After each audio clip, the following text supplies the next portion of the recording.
Okay, welcome back to the podcast, and thanks for giving me your ears as ever. So look, this is going to be a very short podcast. You always say that, and then they got a bit longer, but this is going to be a simple one, because it's one of the things I want to just talk about. It's briefly, it's important around data and how numbers and data can, if you're not careful, spoil your sales spark.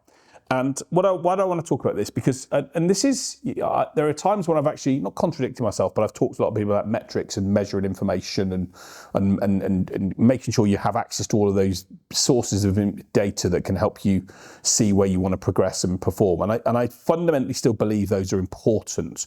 They are critical to be able to measure certain sets of information, to know what's important, to know how you measure it. If you can't measure it, you can't improve it. But I also feel one of the things sometimes that, if we're not careful, we end up getting overawed by the data itself. And what that can do is you lose your own spark and your own intuitions and the things that you have. And I want to just talk about what some of those things are and how you can just develop them to make sure that you can not get so disillusioned by data that it gets in your way. And the reason I mean that is, and I'm going to give you a very personal story as an example of that. I've had a YouTube channel for nearly 5 years now, and I regularly would look at my my subscriber lists and the people I've got on there, and I'll sometimes see the subscriber list growing and whatever else. And I'm measuring and I'm looking at data all the time. Sort of who's done what podcast, what what videos did well, and what can we do, and actually in a way recently, it's sort of left my spark for what it is that I'm doing. And when I started to think back to actually why I'm doing what I'm doing to make impact. My mission, if anyone knows me, my mission is I want to help business owners all around the world that get brilliant sales results, because when you get great sales results, you bring income in, you stop worrying about money, and you spend better time with loved ones. So that's my fundamental mission, why I do what I do and why I help people and why I care about things. And I want to support and grow and get as many people to utilize my sales insights and knowledge to achieve what they want to in life. And that's why I started. And sometimes when you're into looking at the data, you can get really like, oh, right, only 5 people have seen this, or only 20 people have saw this, or whatever else. And you start to think not about, people itself. And sometimes I have to realize that actually that's 5 people that have looked at the data, and that's 5 people that are going to be helped, that have had a bit of, that have maybe left, today thinking, hey, I can do something, I can achieve something. And my first message to you about this is metrics are good, but they're not the most important things. Anyone that tells, that I attend lots of courses, tells me around, social media and growing an audience is not about the stats. It's not about the numbers. Yes, be aware of those numbers, but don't make them your holy grail. Make it more about the why you're doing it and the people and the conversations that you're trying to have, more so than necessarily just an ultimate number. And this is actually something that's very true around businesses as well. A lot of people say to me, oh, businesses want to just become successful and make money. The problem is when you be successful and make money, then what are you going to do? And some of the most successful business people I know do what they do because they're passionate about achieving things. It's not about the number. It's not about the money. The money was a byproduct of their success. So focus back to your vision and your mission. What is it you want to achieve? And what are the people and the conversations you want to make a difference in the world? Of course, you want to keep an eye on those stats, and of course you want to be successful, but don't make that your sole goal. I think that, and leading on to that is my point number 2 around your gut feel and your intuition sometimes. I'm a big believer in gut health. I've got a decent enough gut, so I should definitely be able to have good health in that respect, but all jokes aside. But, there's so much science around gut health more than ever before. And gut health to me is one of the most critical elements around how the body performs. The studies and the science, I think it's going to be one of the fastest growing areas in the next 5 years around how people can understand how their guts operate and what happens and what goes on in our guts. And some of the stats and things that I see about, what our guts do is incredible. The amount of, not just about fighting disease in the body, but how they help us do things, how the connection with the brain works. And there's always that thing of your gut feel when something just doesn't feel quite right. And I think a lot of the time you've got to make sure you take that gut feel into a sales conversation. There'll be maybe a person saying to you that, or a conversation where the data doesn't give you the information you want, but your gut feel is something's not right, something's not correct, or your gut feel is that they do want to do something, that they are keen to make something happen. And being able to tap into your gut feel and that intuition is something that I think is really, really critical. And intuition is also something that's part of what I call some, emotional intelligence and having that self-awareness to be able to just sense something, to feel something. And so, just utilize and don't let that, go. Don't be so blasé about that. Oh, you've got to trust my gut feel. If everything you're seeing is your numbers are showing you things are not the case. But don't just use numbers and data for data's sake. Trust your gut feel and intuition to try things. If we did everything based upon what a computer said, sometimes we'd never achieve things or do things. So we've got to be able to let data do its thing and see things and manage that, but also just know what we feel is right and wrong. And I've had a business that I've been working with and invested in the last couple of years where I had a gut feel 12 to 18 months ago around something that I wish I'd taken my gut feel. I had a feeling whether something was going to be right and whether it was going to achieve what we wanted to. And I didn't take my gut feel, and now I'm regretting that and paying the penalty for it because there's other implications which we've now got to solve.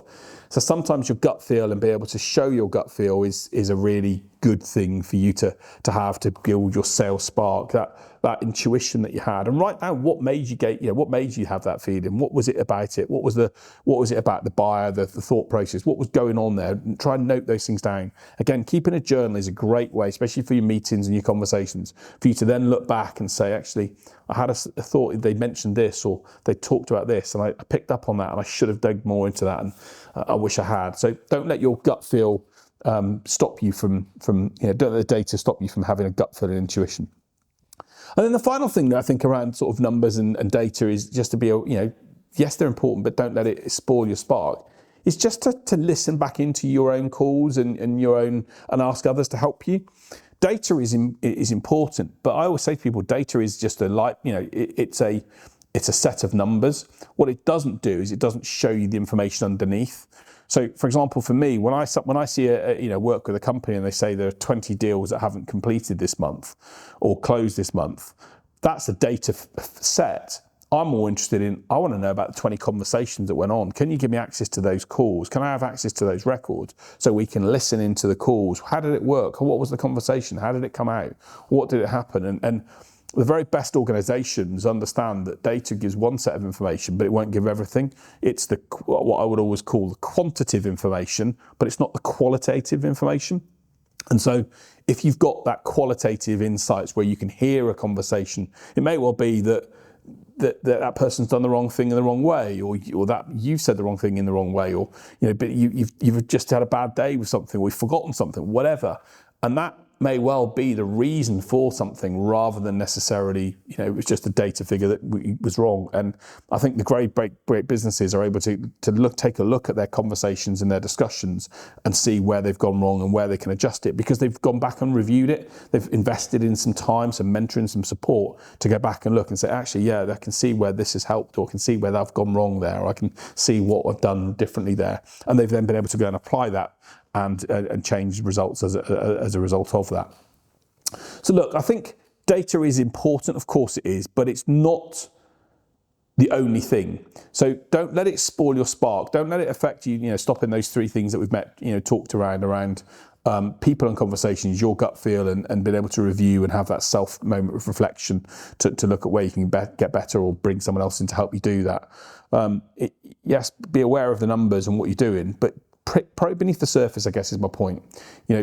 Pick underneath the next layer and to find out what's causing things, and work out the sales spark and the energy and drive that you've got. And if you're suffering from a bit of a lack of sales spark, and because you're looking at numbers and you're seeing things are fading, try and utilize what I've talked about to find out what's going on, and rather than just continue to chastise yourself that you're not doing what you need to, look at some of these other methods to try and unpick the problem, and you're hopefully going to get the results you want. So as I mentioned, relatively short podcast this week, but I hope that's helpful around data. But let me know your views as well. What are the things that you've used to when you've lost your mojo? What's been the key things that you've done to be able to do it? There's the great video. I'll actually share it in the show notes of a lady called Sue Reese, who I worked with, who said exactly that. She'd lost her mojo for her business and sales, and we worked together, and it helped her reignite her mojo. Sometimes we just need something to reignite us or to get us back into a passionate conversation, to where we want to be. So if I can help you do that, if you want to jump on a conversation, then reach out to me. Let's see if we can book some time in, and we can help you reignite where you want to be. But look, the key thing is data is important, but don't let it be the only thing. So in terms of this week, as I always finish the podcast on an inspirational story. By the way, I just want to say a big thank you to Kirsty, actually, who's in my team, who's been helping me come up with more inspirational stories. I do always look for inspirational stories, so please reach out to me and share them with me if you've got one.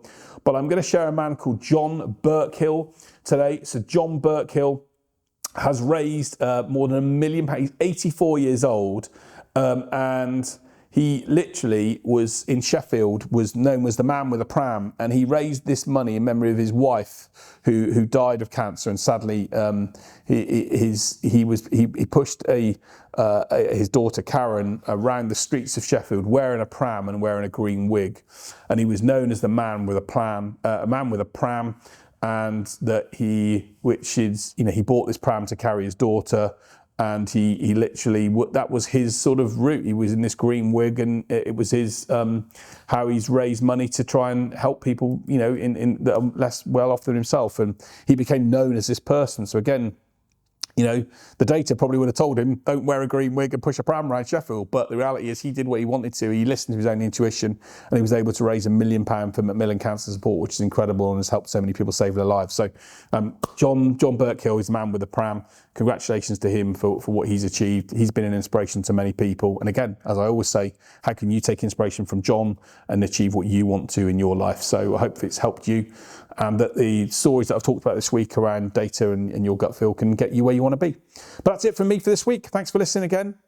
Always grateful for your ears and your watching, if you're watching on the YouTube channel, to your support for the podcast. It can't operate without you. Without you as listeners, we don't have a podcast. So if you do love what we do, share it with other people, tell them about it so we can grow the numbers and help them get the results they want as well. So until next week, see you then. Take care. Bye.